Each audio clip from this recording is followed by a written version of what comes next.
तो सरफरोशी की तमन्ना अब हमारे दिल में है, देखना है जोर कितना बाजुए कातिल में है। जिंदाबाद हिंदुस्तान, हिंदुस्तान, हिंदुस्तान। 2024 के चुनाव के लिए जंग का बिगुल बज चुका है। तमाम सियासी पार्टियां मैदान में उतर चुकी हैं। इस बार एनडीए और इंडिया के बीच आर पार की लड़ाई होने वाली है। हालात की मांग को देखते हुए अवामी और समाजी तंजीमें भी सीधे मैदान में उतरकर लोगों को वक्त की नज़ाकत का एहसास कराने लगी है और लोगों को ये बताने की कोशिश शुरू कर दी है कि मुल्क को फिरका परस्त बीजेपी और इसके क़यादत वाले एनडीए को शिकस्त देना कितना ज़रूरी है।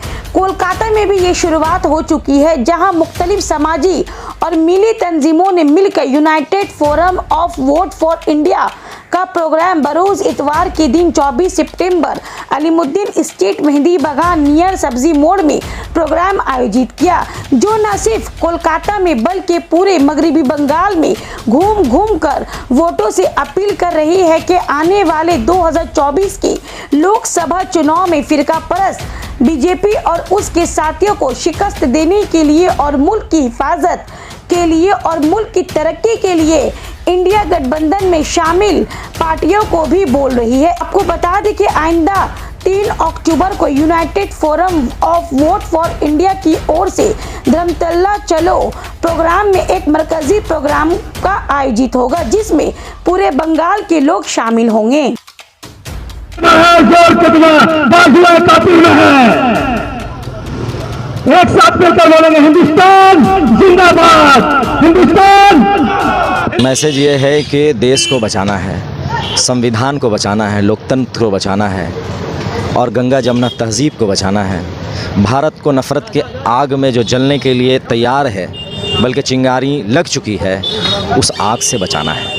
इसीलिए हम लोगों ने सिर्फ माइनॉरिटी एरिया में, मेरी ज़िम्मेदारी है कि मैं माइनॉरिटी एरिया में कोलकाता में कर रहा हूँ, इसके अलावा बंगाल के मुख्तलिफ़ जगहों पे ये प्रोग्राम हो रहा है और आज एक साथ में कोलकाता के 5 जगहों पे प्रोग्राम हो रहा है और सब में एक ही बैनर है और सब में एक ही मौजू है कि इंडिया जो जोट हुआ है उसको सपोर्ट करना और भारत के संविधान को बचाना।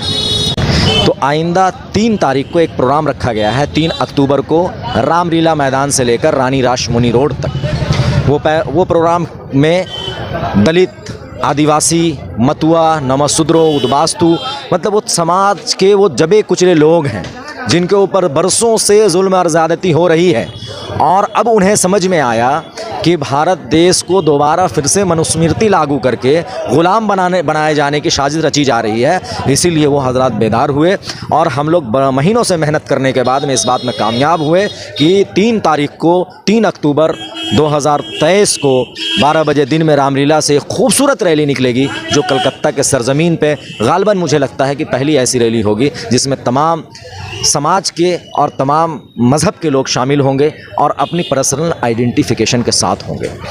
सिर्फ़ और सिर्फ वाहिद है कि आइंदा 2024 के इलेक्शन में इन तंजीमों को, इन फासिस्ट हुकूमत को, इन जालिम हुकूमत को, इन नफ़रत की आग लगाकर देश को चलाने वाले लोगों को, संविधान की हत्या करने वाले लोगों को, 130 करोड़ लोगों को गाली बकने वाले लोगों को इक़्तिदार से, सत्ता से बेदखल करके एक मुनसिफ हुकूमत, एक जस्टिस और इंसाफ परवर हुकूमत मरकज़ में कायम करना, ये हमारा मकसद है।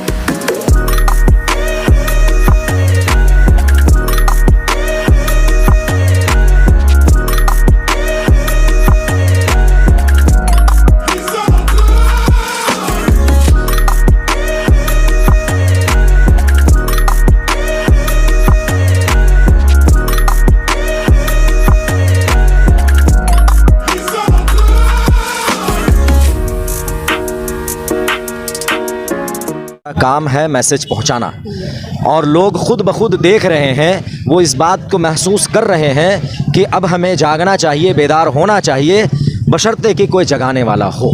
जब तक आप लोगों को जगाएगा नहीं, हर के दिल में दर्द है, हर के दिल में तड़प है, हर लोगों के अंदर ये बात समझ में आ रहा है उनको कि अब मुल्क दूसरी तरफ जा रहा है, उस तरफ जा रहा है जो आज से 150-200 साल पहले मुल्क के हालात ख़राब हो गए थे। तो यही मुट्ठी भर लोग उठ खड़े हुए थे और हमारे आबा व अजदाद ने और शहीद भगत सिंह ने, अशफाकुल्ला खान ने, राम प्रसाद बिस्मिल ने और इस तरह से सैकड़ों हज़ारों की तादाद उलमा कलाम और सिख और तमाम लोगों ने मिलकर इस देश के लिए अपनी कुर्बानियाँ दी थी और देश को अंग्रेज़ों से आज़ाद कराया था। वो भी फासिस्ट थे और ये भी फासिस्ट हैं, दोनों में सिमिलरिटी है।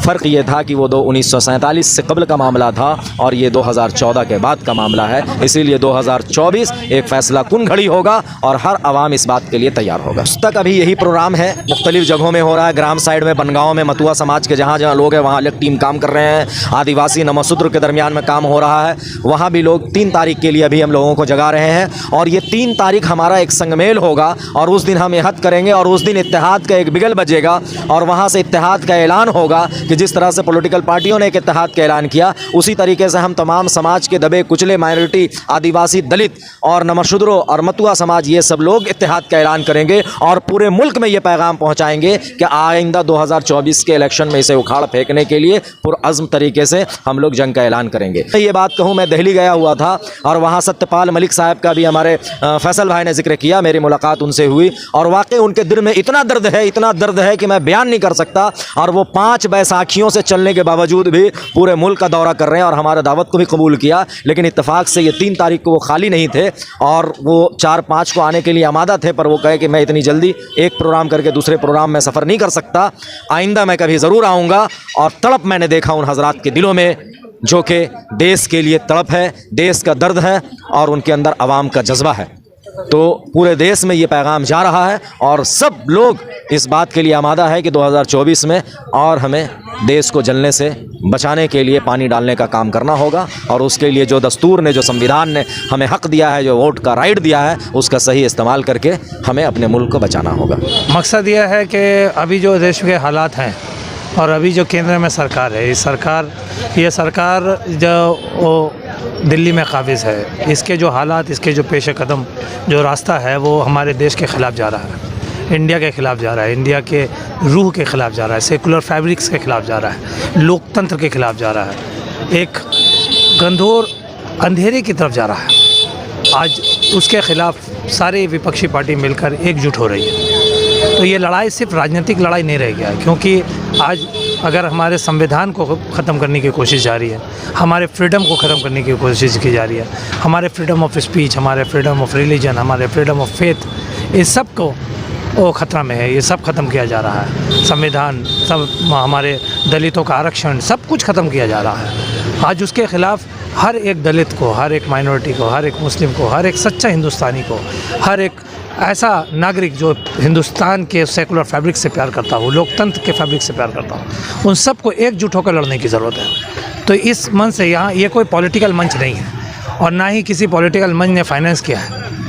ये जो आज हो रहा है, लोगों ने अपने दिल से, चंद लोग मिले, ग्रुप बनाए और एक एहसास किया कि हर हिंदुस्तान के हर कोने से एक आवाज़ उठनी चाहिए इस सरकार के ख़िलाफ़, जो सरकार हमारे देश की नींव को ख़त्म करने की कोशिश कर रही है। एक के बाद एक हम लोगों ने देखा कि देश के संविधान के जो जितने भी पिलर्स हैं, वो सारे पिलर्स एक एक करके ढह गए। मीडिया, जो 4th pillars of the democracy कहा जाता है, सबसे पहले उसे ख़रीद कर ग़ुलाम बना दिया गया। सारे जर्नलिस्ट, सारे मीडिया चैनल्स को ख़रीद लिया गया, जिसे सच नहीं लिखना है, सिर्फ सरकार की तारीफ़ करना है। और उसकी मदद से हमारा जो बाकी संविधान का 3 पिलर है, उन तीनों पिलर को, लेजिस्लेटिव को, एग्जीक्यूटिव्स को, हमारे जुडिशियल सिस्टम को पूरी तरह से कंट्रोल कर लिया गया है। पूरे तरह से इन तीनों पिलर्स को भी ख़त्म कर देने की कोशिश की जा रही है। जजेस को मारा जा रहा है, उन्हें धमकी दिया जा रहा है। ये सारे हालात आज इस देश में है कि कोई जज, कोई कोर्ट आज इसके ख़िलाफ़ बोलने से पहले डरता है।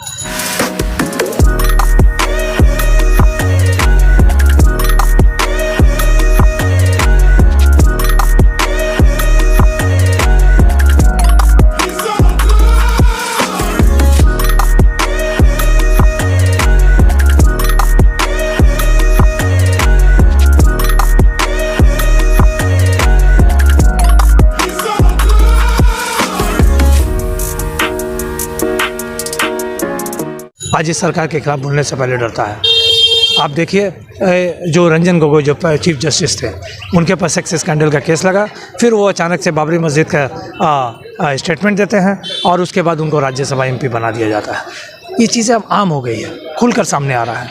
पुलवामा में जो अटैक किया गया था, ये सरकार ने खुद अपनी जानकारी में किया। इसकी सच्चाई तो वहाँ के उस वक्त के गवर्नर सत्यपाल मलिक ने वो देश के सामने रख दिया खोल के।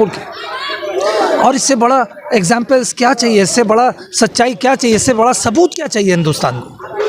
अगर ज़रा सा भी आपके अंदर में हिंदुस्तानी जिंदा है, अगर आप ज़रा सा भी अपने देश से प्यार करते हैं, कोई भी आदमी ज़रा सा भी अगर अपने देश से प्यार करता होगा तो आज ज़रूर इन चीज़ के ख़िलाफ़ खड़ा होगा। आज उस लोकतंत्र के मंदिर में खड़ा होकर इस तरह से गाली बक्का एक बीजेपी के एमपी ने, और उसके पीछे बड़े responsible MPs Harshvardhan, doctor Harshvardhan और रविशंकर प्रसाद जैसे सीनियर मिनिस्टर्स, स्पोक्स पर्सन, उन लोग बैठ कर ठहाके ले रहे थे, हंस रहे थे। उग्रवादी, आतंकवादी, उसका इस्तेमाल किया गया और आप पीछे बैठकर हंस रहे थे। और स्पीकर और देश के प्रेसिडेंट एंड एक्शन क्या ले रहे हैं, उनको सिर्फ ये कर रहे हैं जहाँ पर उनको सीधे से गिरफ्तार कर लेना चाहिए, आज उनको चेतावनी दी जा रही है, उनको ये दिया जा रहा है। इसके बाद और क्या एग्जाम्पल चाहिए? गाली किसी मुसलमान या किसी इसको नहीं दिया गया है, गाली हमारे संविधान को दिया गया है। अगर आप ये सोच रहे हैं कि ये गाली दानिश अली को किसी मुसलमान को दिया गया, गलत है।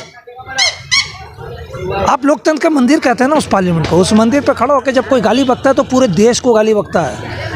अगर ज़रा सा भी आपके अंदर में एजुकेशन होगा तो आप ये बात ज़रूर समझिएगा, किसी भी जात धर्म का हो, आपको ज़रूर समझ में आएगा गाली आपको दिया गया। आप हिंदू, मुस्लिम, सिख, ईसाई, जो भी इस देश का भारतीय नागरिक है, क्योंकि वो मंदिर से बोल रहा है ना, उस मंदिर से आपने जिनको चुन के भेजा कि उस मंदिर की गनीमा को बना के रखो, उसने कहा, कोई धर्म को नहीं कहा। कुछ लोग को लग रहा होगा कि मुसलमानों को गाली बक्का गया, नहीं, हिंदुस्तान के संविधान को गाली बक्का गया है, हिंदुस्तान की रूह को गाली बक्का गया है, हिंदुस्तान का हर एक इंसान को गाली बक्का गया है। अगर वो हिंदुस्तानी अपने अंदर दिल से हिंदुस्तानी होगा तो मुझे यकीन है जिस तरह मुझे 2 दिन से नींद नहीं आया, उनको भी नींद नहीं आया होगा। यही कहना चाहता हूँ आपके HB यूट्यूब चैनल के जरिए से मैं एक बात कहना चाहता हूँ, क्योंकि पूरे हर भारतवासियों को ये सोचना होगा, ये तय करना होगा कि हमारे बच्चों का मुस्तकबिल कैसा हो, हमारे बूढ़े बच्चे जवान, हमारे घर की माँ बेटियों की मुस्तकबिल कैसा हो। अगर आप एक अच्छा मुस्तकबिल सोचते हैं, एक अच्छा दिन देखना चाहते हैं, अगर मेक इन इंडिया बनाना चाहते हैं, अगर डिजिटल इंडिया बनाना चाहते हैं, तो आप इंडिया को कभी मत भूलिएगा, क्योंकि इंडिया ही एक ऐसा है, क्योंकि माननीय प्रधानमंत्री जी का एक सपना है कि पूरे मुल्क को मेक इन इंडिया और डिजिटल इंडिया बनाना है। आने वाला कल भी मेक इन इंडिया और डिजिटल इंडिया बनाइएगा, क्योंकि आपका जो एक उंगली है, ये फिंगर, ये आपके बच्चों का मुस्तकबिल तय करेगा। क्योंकि आपने एक मूवी में देखा, बट आपको ये हकीकत में बदलना होगा, क्योंकि कपिल अहमद ने कहा कि मैंने मूवी में देखा, मुझे इंसाफ मिल गया, बट हकीकत में मुझे इंसाफ नहीं मिला। मगर 2024 में आपको हकीकत में बदलना होगा। बाकी वो सब आपके ऊपर में है कि आप अपने कल का मुस्तकबिल तय कैसे कीजिएगा, क्योंकि अगर आप अपना मुस्तकबिल तय करना चाहते तो औली ज़माने से पहले हज़ारों बार सोचेंगे, लाखों बार सोचिएगा कि ये औली क्या कर सकता है। अस्सलाम वालेकुम, जय हिंद।